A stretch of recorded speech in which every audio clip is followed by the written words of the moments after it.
Hello everyone. Today we're going to work on chapter 10 and of course we're going to start with section 10.1. The overall topic of chapter 10 is correlation and regression, and this section is specifically on correlation. And our learning objectives for 10.1 are to learn to draw a scatter plot for a set of ordered pairs and to analyze the correlation coefficient. Now these are changed a little bit from the textbook because the textbook covers things a little bit more in depth than what we're required to in the class. And so I've limited these to just what we'll be covering and what's required in our class. That's not typical of our other chapters and our other sections that we've covered, but that's the case for section 10.1 and 10.2. Okay, so and this video will have both 10.1 and 10.2 in it because they're not really long enough to need to split. So we're going to start off in this section on a discussion of what are the independent and dependent variables, which we have talked about before, but we're going to just highlight those again. And if a researcher wishes to study the relationship between, let's say, the hours that a student studies and what their final grade is, then the input for that is knowing how many hours they studied, and then the output for that is what their final grade is as a percent. When we're looking at that after the data has been collected, we cannot selectively swap those. We cannot say we're going to look at the hours as the input and the grade as the output, or I'm sorry, the input. So we need to understand that the researcher studied this and collected data in a manner that they were considering how many hours does a student study, what then is their resultant grade from that. So the number of hours in this case is the independent variable. It is the input. It's what can be controlled. The student can study for a specified number of hours per week and they can decide on how much that's going to be. And then the grade is the dependent variable. It can't be directly controlled, but it is an output value. It is a result of, at least the researcher hopes that the grade is a result of how many hours they study. That's what they're trying to decide, is does the number of hours lead to a predictable grade for the class. And so it's called the dependent variable because, at least in part, it depends on the input of the independent variable, in this case the hours. The independent variable is also called the explanatory variable, and the dependent is also called the response. Now I'm going to put a little table over here. We've talked about this before again, but I want to remind us. So in algebra, we typically call the variables x and y. We would input an x and find out what the y is. So with these two, the independent and the dependent, there's different things we can call them. We can call them the x and the y. We can call them the independent and the dependent. Either of these could be used in an algebra class or pretty much any mathematics class. We could also call them the input and the output. We use that a lot when we're talking about functions, again in algebra class. And then in statistics, there's another name for this. We can call it the explanatory and the response. So all of these really mean the same thing. These four things are considered what you put in or what comes first. And these four are considered what comes back out, or the result of what that input was. So if you hear these, really they mean the same thing. This explanatory and response is pretty much only used in statistics. The other three are used in pretty much any math, including statistics. All right. So let's look next at scatter plots. A scatter plot is, in general, just a graph of the ordered pairs, so an x and a y, the input and the output, consisting of the independent variable x, as we mentioned, independent and x are usually the same thing, and then dependent variable y, the output. If we have a scatter plot that is trending, go down here and look at this picture, that is trending in a basically linear fashion upward. So the points aren't going to be perfect, they aren't going to be in a perfect line, but you can see they're forming around a line. Then we say that that has a positive linear relationship. It's positive because it is, as the x increases, then the y increases. And vice versa. As the x decreases, the y decreases. But if we're looking from left to right, as the x gets bigger, the y is also getting bigger. Okay, it's going upward. Now, if we have a negative linear relationship, that means that if we look at the graph, such as this one down here, then the points are trending in a downward direction from left to right, or as the x gets larger, the y is getting smaller. And then the reason that we call them linear is because of that fact that they form generally a line, a shape of a line, or they're not in a perfect line, but they're generally scattered about a line. So linear means that they're forming a line or forming around a line. Okay, so now, obviously all data doesn't behave that way. You can have other relationships. So there are what are called curvilinear or nonlinear relationships. That's where you have a relationship and you can see that there's a pattern developing, such as in this one, where you can see that there's a pattern developing, but it's not a line. So it's curvilinear or a curve, or nonlinear. You can use pretty much either one of those terms, just that it's not forming in a line. Then there's data that you really couldn't put any sort of pattern through. I mean, if we look at these points here, you know, should I put a line like this? Or should I put a line like this? Should I put a line like this? They all look about the same as far as in relationship to the points. So what we say with those is that they really have, you could say it has very little relationship or no relationship.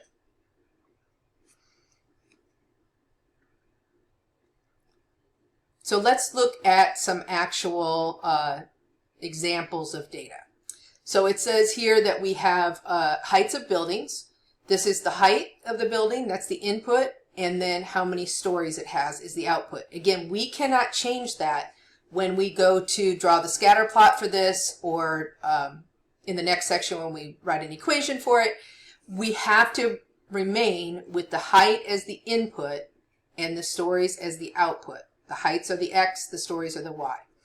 So when we look at graphing this, you'll notice that height is on the x-axis and the stories is on the y-axis. Again, we can't flip those. That's not up to us. That would be up to the researcher. Now, if you're the researcher, you can decide that, but you have to decide that before you start. You can't just flip it later because, I don't know, the graph looks better or any other reason. So how did they graph these? Well, when we're graphing this as a scatter plot, we're going to mark along the bottom based on the lowest and highest values of the x. Now, I don't like that they don't start at 0, so I am going to go ahead and start at 0. I think it's bad practice. I've been taught that it's bad practice to not start at 0 unless you just really can't, unless it's really, makes your graph unreadable. And in this case, I don't think that's the case. So we need to get from 0, because I'm going to start at 0, and then we need to get up to 1,136. So I need to pick values that are going to get us up to 1,136. So I'm going to go by 200s.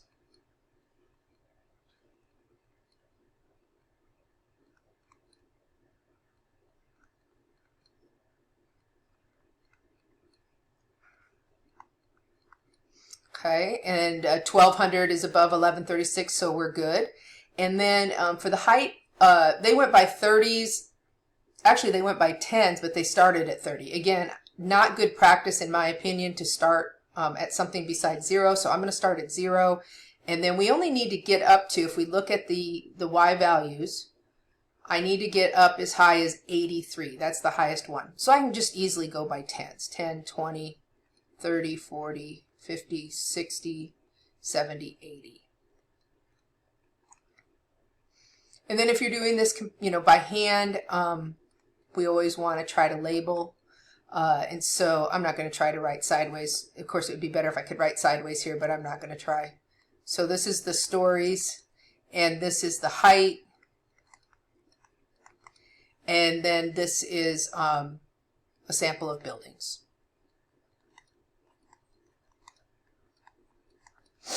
So we're going to graph the data based on what the various inputs and outputs are.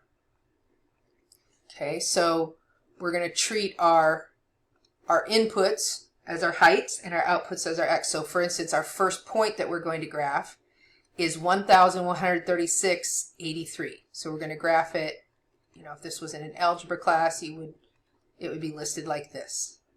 Okay, so we're going to go to 1,136. That's going to be a little past halfway between 1,000 and 1,200, because in between would be 1,100. So a little bit past that, and then we're going to come up to 83. So maybe right about there. Then we're going to do the same for the next one. We're going to go over to 887, which would be a little bit short of 900, and then up to 76. So 76 would be a little bit past halfway between 70 and 80. So that point would be right about there. 756 would be, 700 is here. And so I'm going to go a little bit past, I'm going to go past 700, about halfway between 700 and 800. And then I'm going to go up to 50. 668 would be closer to 700 than 600, and then up to 59, just a little bit shy of the 50. 595 would be pretty close to 600, and then that's going to be at 54. And then 501 is going to be, you're not going to be able to tell the difference between 500 and 501 on this graph because they're too spread out. And then we're going to go to 3 to 39. So I'd be right about there. So you can see, I'm going to just kind of put a line in here, just a guess line. Let me put a right here. This isn't going to be perfect as far as what we call the line of best fit, but you can see that in general, these heights or these stories are trending upward as the heights are trending upward. Okay, and so they're forming a positive linear relationship. I know you can't see that very well. Move that up. Okay, so this is forming a positive because it's going upward. Okay, and then linear because it's making a line.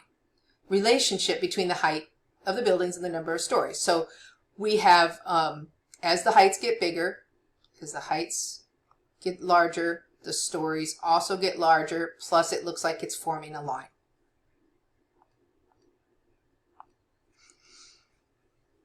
All right, so that's the scatter plot. So let's look at absences and final grades. So in this case, we have, instead of studying and how that relates to a final grade. We're looking at absences and how that affects the final grade. So in this case, we have absences is the X again. We don't get to pick that. The researchers already decided that. And the output is the final grade.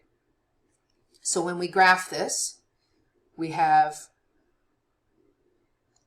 along the bottom will be the absences, and along the side will be the final grade. So this is going to be grade. Again, if I could turn this and write sideways, it's better to put that up and down instead of sideways, but hard for me to do on this program. Okay, so absences and then the grade, and this is not really anything interesting we can use as a label. We can just put absence versus grade. Okay, so then we're going to do the same thing. We need to get on the absences, we need to get up to 15 because that's the highest number of absences. So we're going to mark down here. I could probably just mark by 1, 2, 3, 4, 5, 6, 7, 8, 9, 10, 11, 12, 13, 14, 15.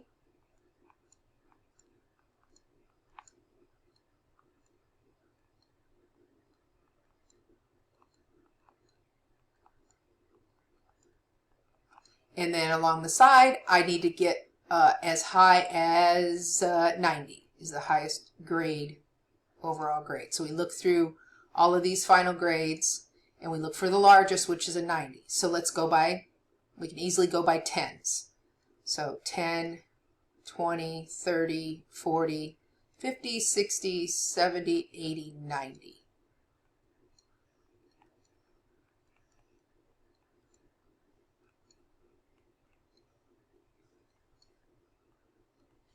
All right, and then we graph the information. So 6 absences resulted in a grade, in this case, of 82. 2 absences resulted in a grade of 86.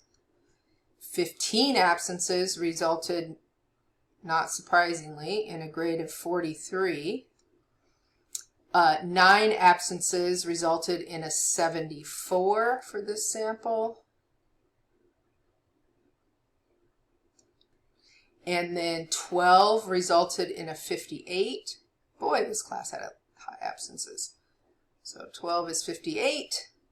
5 absences, they still received a 90.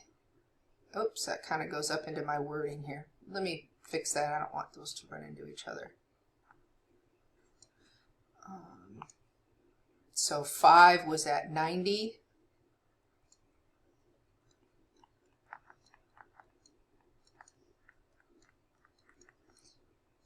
And then 8 was at 78.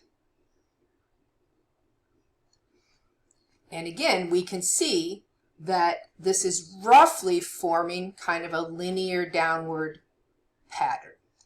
So as the absences are getting larger, the grades are getting lower if we look from left to right.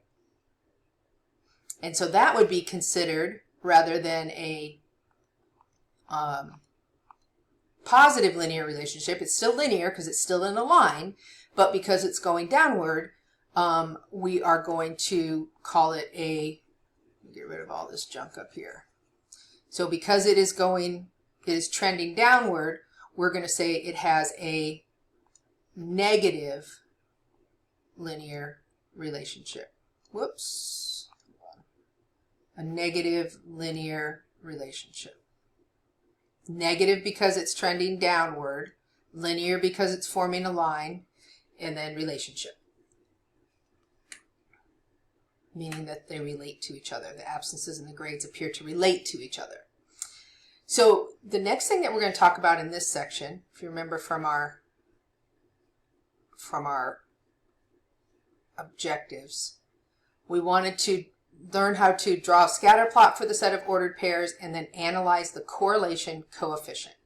So the correlation coefficient is a number that gives us an idea about how well the input and the output relate to each other. How strong is the relationship between what you input and what you output? So the way they state it is, it says the correlation coefficient is a numerical measure, so it's a number that we get, that measures the strength of the relationship, the linear relationship between two variables.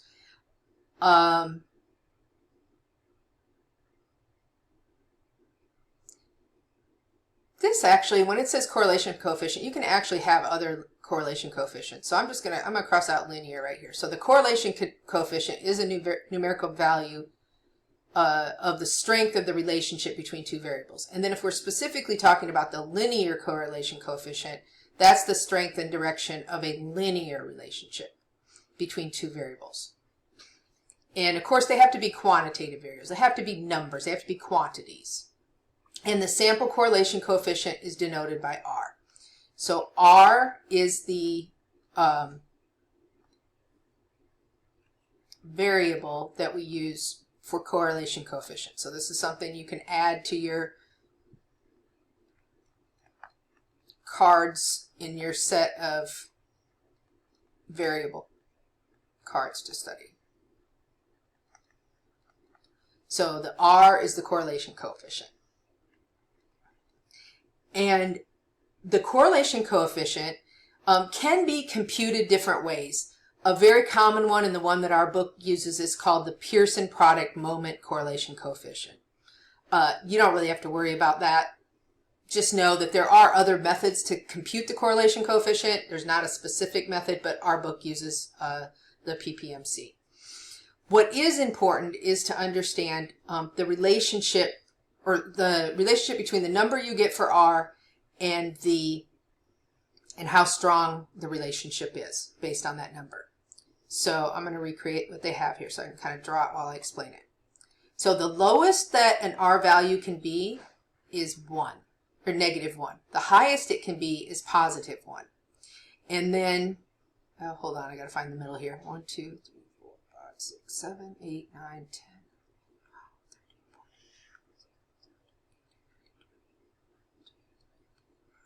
7, 8, 9, 10. Okay, here's the middle. Okay, and then in the middle of that is 0. Now, if you get an R that is equal to 0, that means there is no linear relationship.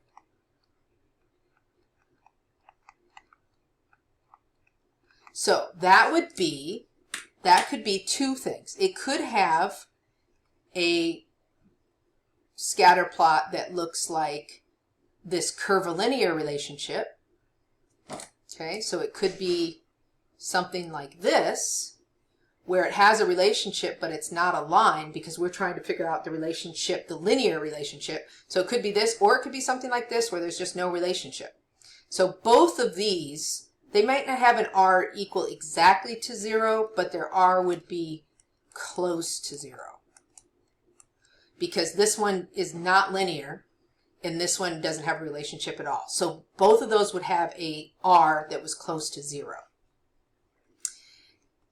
Now, if you go to the other ends of the scale, if you had a 1, +1 or a 1, that would mean that you had a perfect linear relationship.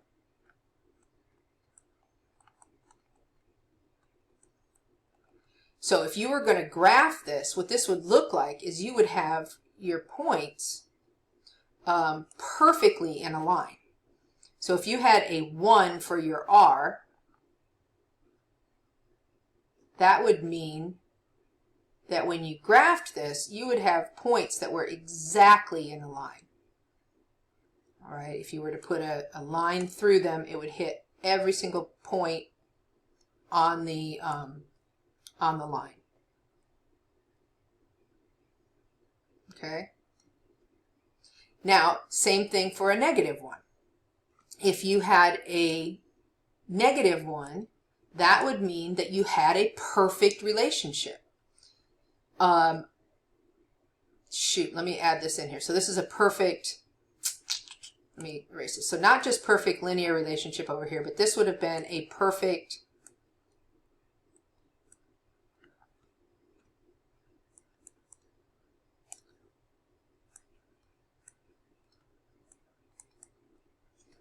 Hold on, I don't know what's wrong with my graph or with my pen. Perfect. There we go. Positive linear relationship. Okay, so it's going up if you have a positive one. Now, if you have a negative one, that is still a perfect relationship. It's just a perfect negative linear relationship.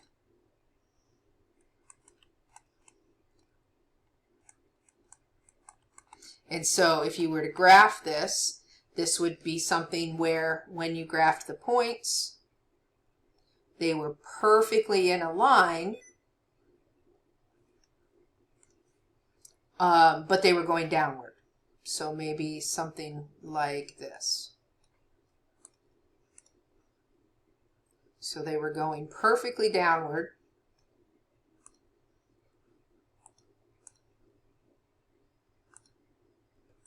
And you could connect them and hit all of them with a line.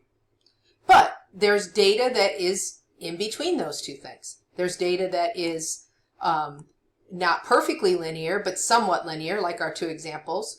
And those would fall somewhere between 0 and -1. So if it was trending downward but not perfect, you would be in this area. And so when you're in this area, you'll notice on the graph over here, this is very kind of a fuzzy distinction as to where this happens. But as you get closer this way, you have a negative relationship that is stronger. The closer you are to -1, the stronger the relationship is. So for instance, if you had a negative 0.91 versus a negative 0.52, those would both have a negative linear relationship, but the negative 0.91 would be better, would be stronger because it's closer to -1. So as it gets closer, it's going to have a stronger relationship negatively. And then as we get closer to 1 in this direction, and again, you know, it's kind of fuzzy. This is probably about 0.7 or so. But as we go this way, we have a positive relationship that is stronger. So say you had a positive 0.87 versus a positive 0.68, then the positive 0.87 would have a stronger positive relationship than the 0.68. But they would both have a positive relationship, a positive linear relationship. So up here, this one was stronger. So the positive and the negative does not matter in the strength. If we compare all of these, the 0.91 or the negative 0.91 would actually have the strongest relationship out of all 4 of these numbers. It would just have a negative relationship. So the negative only matters for whether it's going downward or it's going upward, as far as remember our graphs here. So if it's negative, it would be trending downward. If it was positive, it would be trending upward. And then if you look at the number, regardless of the sign, that tells the strength. So a negative 0.91 would be the strongest out of all 4 of these because it would be stronger than the 0.87 because it's closer to -1 than 0.87 is to 1. So the closer it is to -1 or 1, the stronger it is. And then the negative just means it's going downward and the positive just means it's going upward. So let's look at some correlation coefficients. So it says, for instance, here's what some of these might look like. Remember we mentioned that 1, an R of 1, would have a perfect positive linear relationship. And that's with an R of 1. And then its matching here is an R of -1. So an R of -1, that's also perfect. It's just a perfect negative linear relationship. Okay, so these are both just as strong. They're both perfect relationships. As the x gets bigger, the y gets bigger, and it falls perfectly on the line. So if we knew the x, we could find the y.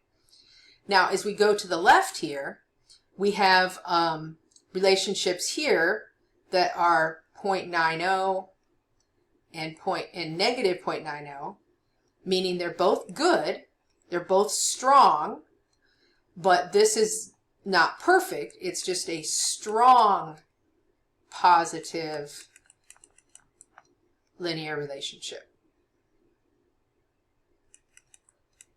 And then the same thing with this one with the negative 9.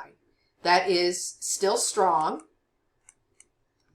but it's negative linear relationship because we have a negative r. So the negative r, the negative 0.9, and the positive 0.9 have the same strength to their relationship. It's just that the negative 0.9 is going downward while the positive 0.9 is going upward.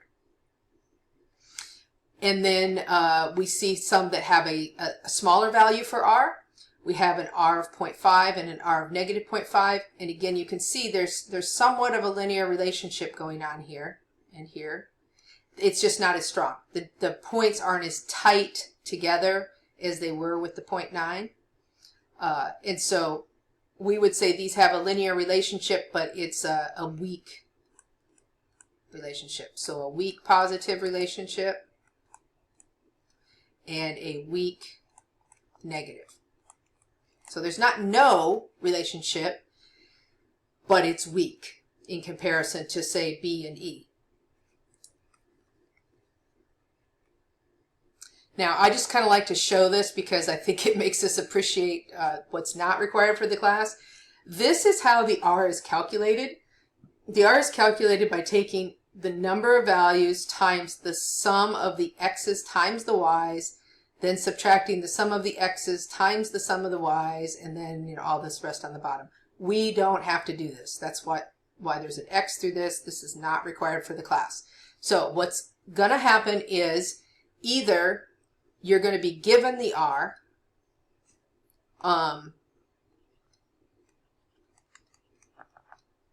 or on your homework, you can utilize a program, and I have the link to that program in the homework notes. Before you start the homework, you'll see a note with that link, and it's called Alcula.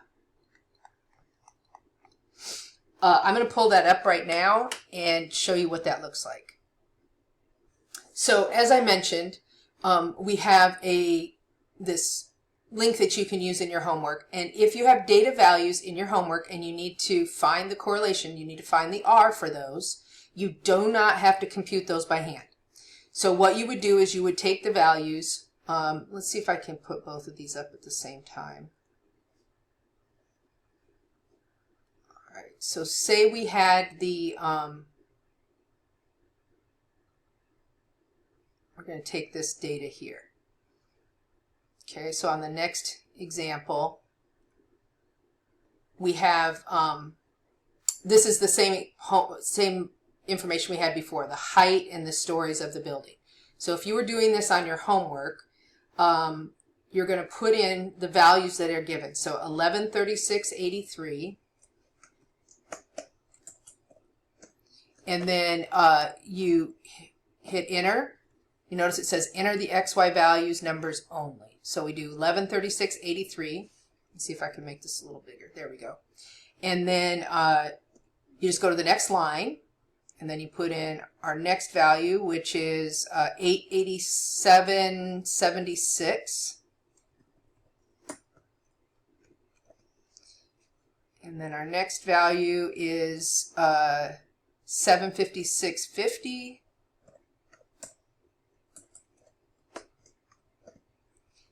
And then the next value is 668.49.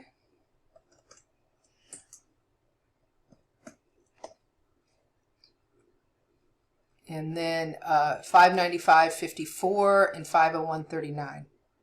595.54.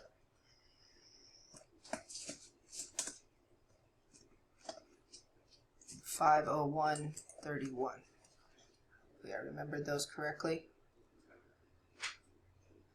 Oh, nope, 39. Okay. So we have that information in there, and then you just hit submit data, and it'll tell you what the R value is. So in this case, we get an R value of 0.92737. Now in our notes, that's already given, but I want you to show that you can enter it into this program and it will get you the same thing. It's called Alcula. You can type in, like in a Google search, you can do Alcula correlation coefficient, or you can use the link that's in the notes in the homework. Okay, so remember we got 0.92737, and it says here the same thing. Okay, so this could be, if it's a test, it'll be given to you. If it's on the homework, you now know how to use the Alcula to get it calculated. Much better than having to put it into this formula and calculate it by hand. We don't want to do that. All right, so what does this mean? Because we want to be able to analyze it. Remember, the goal was to be able to analyze or determine what the correlation coefficient means. Okay, so our learning objective is to analyze that correlation coefficient. So what do we mean by that? Well, what we mean by that is you should be able to look at a correlation coefficient and say whether it has a positive relationship or a negative relationship, and whether or not it is strong or weak. So we have an R that is 0.927.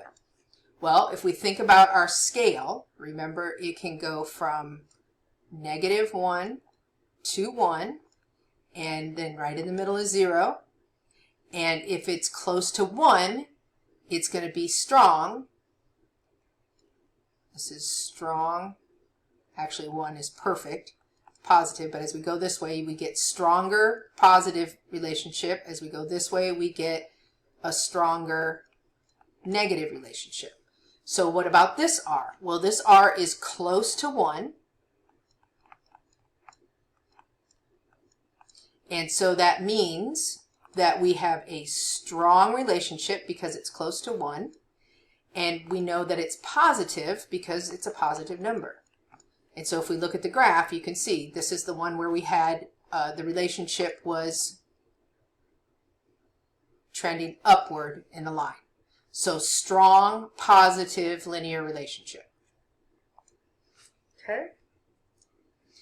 And so when you're analyzing it, when you're analyzing the R, you need to say two things. You need to say whether it's strong or somewhat strong or weak, and whether it's positive or negative. And remember, it's not really halfway. It's as you get kind of up in this area is where we start to say that it's strong. If it was below that, if it was say like even like 0.7, you would say that's kind of a weak relationship, weak negative in this case. If we were in this area, you could say it was strong, but if it was like 0.7, 0.65, you would say that was kind of a weak positive relationship. So let's look at the correlation coefficient for absences. If we put this into Alcula and computed it, or if we computed it by hand, you would get an R of -0.944. So again, this one happens to be strong again because we are near -1. So if we're near -1,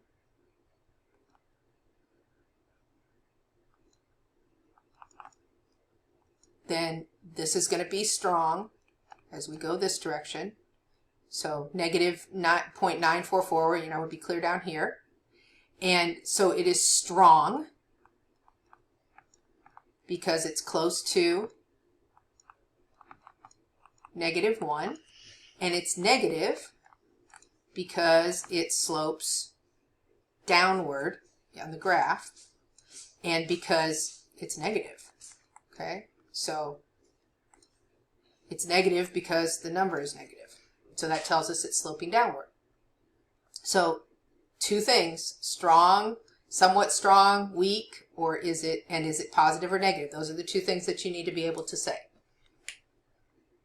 And that's all we have for section 10.1. Now we'll head on to section 10.2, and we'll be talking about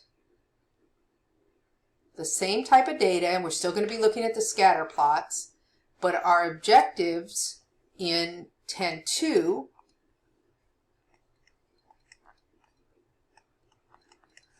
we're still talking about correlation and regression, and now we're talking about regression. So we're going to use the equation of the regression line to make predictions. So we're going to be finding an equation, and we're going to be putting in that regression line. And then we're going to use the input of the prediction along with the R value to determine if the prediction is good or useful. So we're going to find that equation, and then we're going to decide, can we make predictions with that? And when we make that prediction, are they good or useful? So predictions, the line, the equation, the regression line, the equation, and then are the predictions good and useful? Predictions.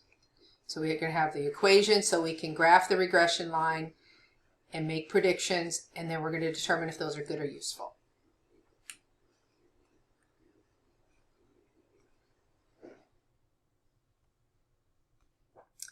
So as you know, as we've been doing these problems, I've been kind of sketching in a line through the points.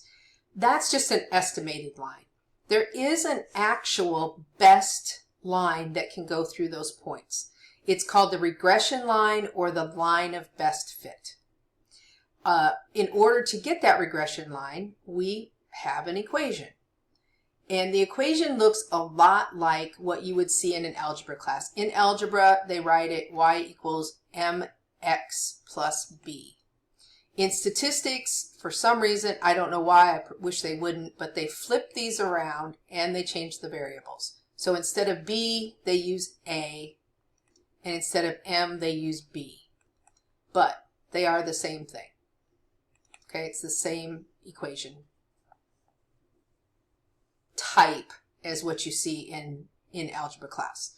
So what we're going to do is we're going to be either given, or you're going to be using Alcula to determine this equation, and we're going to try to put that line on top of our scatter plot and then use it to make predictions. Okay. So if you remember, let me point this out too, in this form of an equation, that A is what we call the y-intercept. So that's where it crosses the y-axis at, and this B is the slope. But those aren't really so important to what we're using because we're not going to graph it in that way. We're going to graph it using a couple of points. But just as a reminder back, if you've, from when you've taken an algebra class.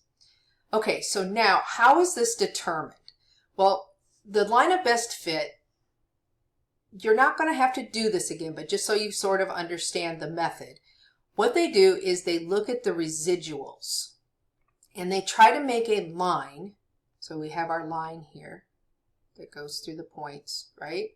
And they're trying to make these distances between the actual scatter plot values that we have, and they measure the distance between those actual values and where the line is. Do this in red. And they try to make all the length of these red lines when they're totaled up as small as possible. And so they figure out the residual, which is the difference between the point and the line, and they work with, they put it into the formula until to determine how can we make those distances the smallest. So in other words, that the line gets as close as possible to as many points as possible. And the method that they use is called the method of least squares, or the least squares regression line. Again, we don't have to do this by hand, but just so you kind of understand where this is coming from. This is the formula. Again, we can be thankful that this is not required for this class, because this is the formula for finding the A and the B in that equation for the least squares regression line. But we don't have to do that. So what we're going to do is we're going to be using either it's going to be given. Okay, so your regression line, your y prime equals a plus bx is either going to be given on the homework or the exam, or you're going to use, again, Alcula. Also, if you know how to do this like on your TI-84 calculator, you can use your calculator too. I'm just not assuming everybody has one of those. But if you have one and you know how to do it, you're welcome to do it that way. But Alcula will work. So on your homework, you may have to use Alcula. On the exam, it will be given. You are not going to have to compute this by hand. Okay, so how do we utilize this? So in a few slides back, we calculated that the R, again, we're back to our heights and stories of buildings. We calculated that the R was 0.927. So that means that it is a meaningful regression line because it is close to 1. And then the regression line, if we put that into Alcula, comes out to be this. Did I keep that? I did. Okay, so if you're in Alcula and you have this data in, you can either go directly to the link for the linear regression, or if you've already got it in for your correlation coefficient, you can just click linear regression and it'll give that. So it tells us here that the regression line is 5.73 so on plus 0.69 so on x. Our example, of course, rounds that because those are really long, drawn-out decimals. And then we have the line through it. So here's the original scatter plot for our heights of our building versus the number of stories. And then this line through the middle would be the regression line. And so we're going to put that regression line on our graph. So how do you do that? So we have the equation y prime. And the prime, by the way, just means it's an estimate, that it's not exact. 5.735 plus 0.0698x. Now, instead of trying to do a y-intercept of 5.735 and a slope of 0.0698, that's kind of difficult. It's not nice numbers like you get in a lot of your algebra problems. What we're going to do instead is we're going to just select, remember to make a line, you only need 2 good points to make your line. And so what we do is we pick a value that's down towards the bottom of our original values. Okay, so our first original value, lowest, was 501. So we want to pick something that's close down to 501. So let's say we pick 550. There's nothing magical about this number. I could pick 600, I could pick 500, I could pick 520. You just want to pick a number that's, kind of nice to work with. So I'm going to pick 550. And then we're going to do the same thing on the other end. We're going to pick something that's up towards the upper range of our numbers. So 1136 was our highest, so I'm going to use 1100. I could have used 1000, I could have used 1200, would have probably been fine, but you want something that's up towards the upper end. So something that's kind of towards your lowest number and something that's kind of towards your highest number. And those are going to be your input values. Those are going to be your x's. And then we're going to determine what the y's are. So if x is 550, we're going to plug that in right here, okay? And we're going to calculate, just grab your calculator and do 5.735 plus 0.0698 times 550 and see what you get. Okay, so I've pulled up the calculator, and if we do this, we get 5.735 plus 0.0698. Be careful with that. A lot of people will accidentally type in 0.698. It's 0.0698, and that's going to make a huge difference. And then you can either do times 550, or you could do the parentheses. You could do parentheses 550. Okay, and we're going to hit enter, and we get 44.125. Okay, so our output, when we put in 550, we get an output of, 44.125.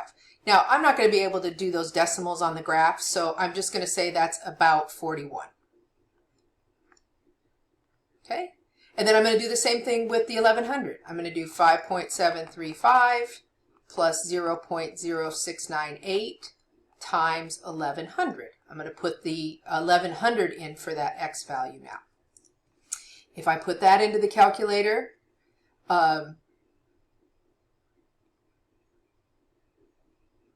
see if it'll let me just change it. No, it won't. Okay, so 5.735 plus 0.0698 times 1100, I get 82.515. So I'm going to call that approximately 83. Okay, so that's approximately 83. And then I'm going to use those 2 points to put on my graph as the 2 values to make my line. So I've got right about here, I've got, clean this up a little bit.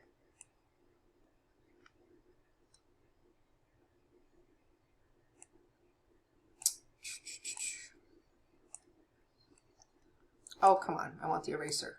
It keeps changing it back.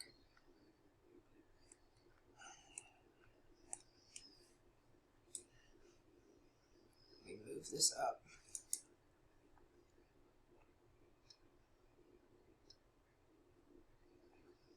Okay. So what I like to do when I'm doing it by hand, you actually don't have to do any by hand because you're going to be on Alex, of course. But when I do it by hand, I like to put a star just to kind of indicate that it's not one of the original points. So here's 550, and 41 would be right about here. Okay? And then 1100 be here, and then 83 would be right about here. And then once that's done, you can take your line and connect those 2 points to make your line of best fit. So these blue dots were the original scatter plot points, and then this red line is our line of best fit, the line that fits through those points the best. And what is that good for? Well, we can use that for predictions. So if we have that equation, okay, we can use this regression line to make predictions. And we need 2 things to be true. We need to have an R that is strong in order for this to be a good and useful prediction. We want our R to be strong, and then we want the value of X to not be beyond the observed values. When it's within the observed values, we call that interpolation, and beyond the observed values would be extrapolation. So let's look at our graph here. So if you were asked to predict, say, a value for X that was up in this area, that would be extrapolation.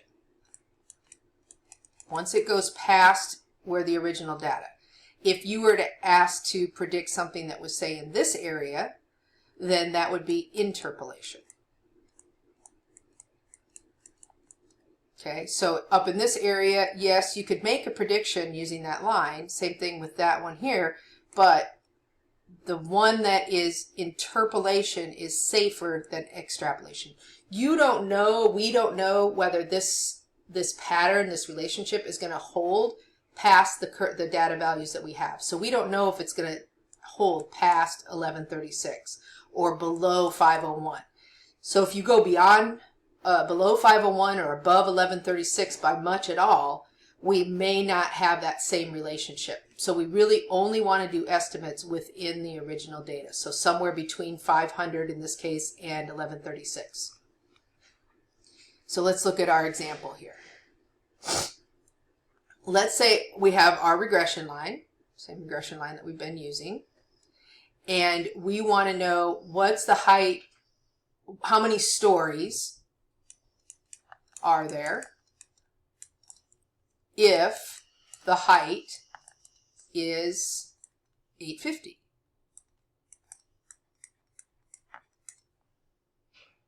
So if the height was 850, what would be our estimated number of stories on that building? So we just take that x and we plug it in, just like we did before. So we have our equation and we're going to plug in 850 right here. So our estimated y, our estimated stories, is 5.735. Hold on, that doesn't look good at all. 735 plus 0.0698 times 850. And when you plug that into the calculator, you get about 65. Again, I'll show that on the calculator real quick. So if we plug that in, 5.735 plus 0.0698 times 850, we get just over 65. So we could guess or estimate that a building that was 850 feet high would have 65 stories in it. So our prediction is that a building that is 850 feet will have 65 stories. Now, is that prediction good or useful? Yes, it is, and that's because we meet both of these criteria. The R is strong at 0.927, I think it was. Let me double check that. I'm pretty sure that's what it was. Yes, 0.927. So the R was strong at 0.927. And the 850 that we were estimating is between our original values of x equals 501 and x equals 1136. So because that 850 is between these two values, we can assume that this, or we can use this as a good prediction. So again, if we go to our graph, 850 would be here. Let me erase a little bit of this mess on here.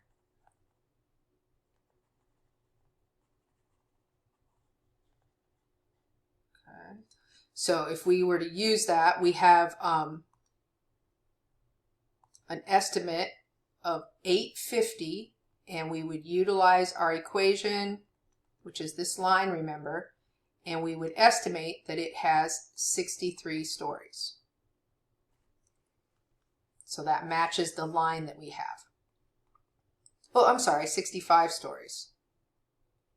So 850, 65 stories. So this was actually like 65, like here. It's harder to read off the graph than when you just plug the numbers into the equation. So 65, 850 got you about 65. Okay, well that is it for chapter 10. Remember to utilize that Alcula program. The link is in the notes before you start the sections, or you can Google it. Just Google Alcula linear regression or Alcula correlation coefficient. Alcula is A-L-C-U-L-A.